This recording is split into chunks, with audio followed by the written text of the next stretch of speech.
The Director General of the National Broadcasting Commission, Mr. Modibo Kawu, has described the digital switchover project as a revolution that will enhance the nation's broadcast value chain.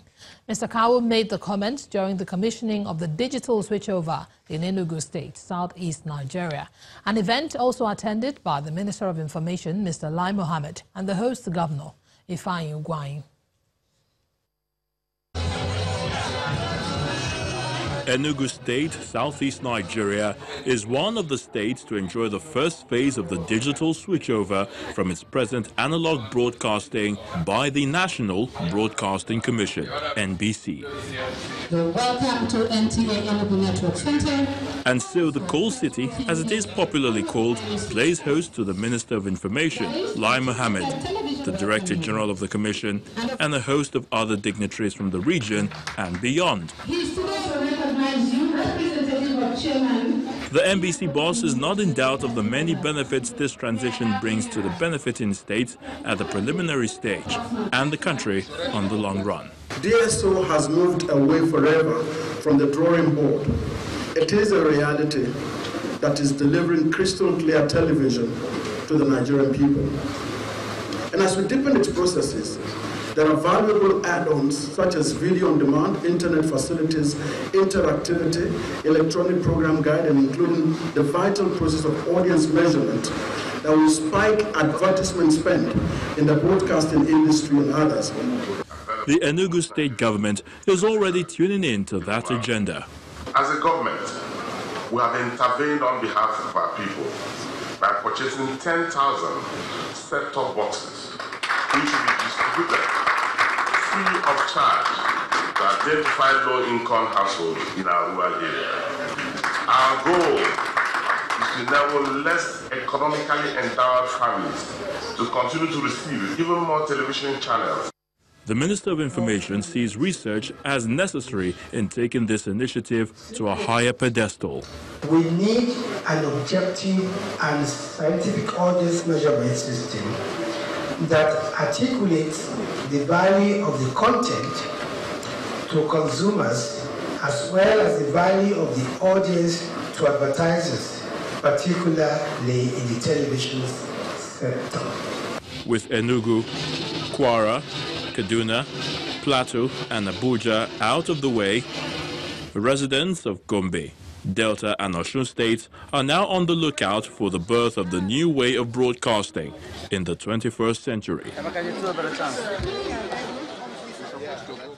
Away from Enugu State, we've moved to Bayelsa State, where panelists at the 6th anniversary public lecture held in Enugu, the state capital, say the enhancement of productivity, accountability and transparency in governance can only be achieved through the devolution of powers.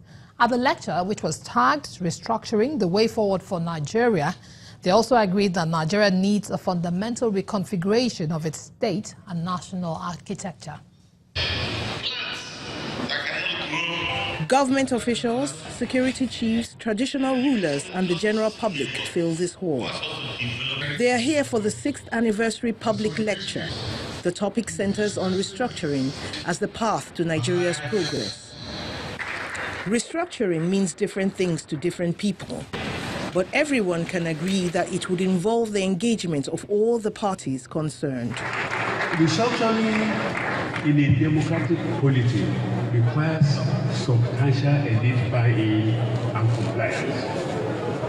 Restructuring can never take place in the context of elite sabaraki and warmongering unless we are ready to settle matters on the field of battle. Democratic restructuring requires elite pact and intense negotiation on the give and take basis. Panelists drawn from the different geopolitical zones in the country addressed their fears about the concept of restructuring. There is this general impression that the North is totally against restructuring. Some of us are not comfortable with these languages. The call for restructuring is not about breaking the country or secessionist. Now I begin to become more comfortable to discuss. Restructuring has nothing to do with secession. The greatest basis for unity in Nigeria is Nigeria's large market. In the Bayelsa governor's opinion, those who champion the cause of restructuring are the real patriots, since for him, it means a stronger nation. Those in support of restructuring are those in support of constitutional amendment to redress the imbalances in our nation are indeed believers in the Nigerian project. The question of restructuring is one that has been on the front burner for a long time. And citizens and watchers from all walks of life continue to clamor for a viable answer that might move the nation forward. We move from the south-south to the southwest now. The Oyo State Police Command says it will do all within its powers to trail, capture and prosecute the suspected cattle rustlers who murdered a police officer in Shaki, a border town in Oyo State. The Commissioner of Police in the state, Abiodun Odude, who led a team of operatives to the scene of the crime, asked the community of herdsmen in the area to cooperate with the police to fish out the perpetrators. It's a journey that took over 4 hours to Oboro, a community near Shaki, a border town at the Okiogun axis of Oyo State. The herders' settlement is deserted except for the police officers and patrol. This is where the dastardly killing of 2 people, including an assistant superintendent of police, happened a week ago. The place is also notorious for smuggling activities, as most customs seizures are made there. The community says it is not happy with what happened, describing it as unfortunate. This unfortunate incident saddens the community in Shaki. We have never witnessed such, and we pray for the repose of the police ASP. We implore government to help us beef up security around here so that the incident does not happen again. The police boss in the state is not taking matters lightly, as he gives a stern warning. We are going to get these people arrested. You can't kill a policeman and get away with it like that.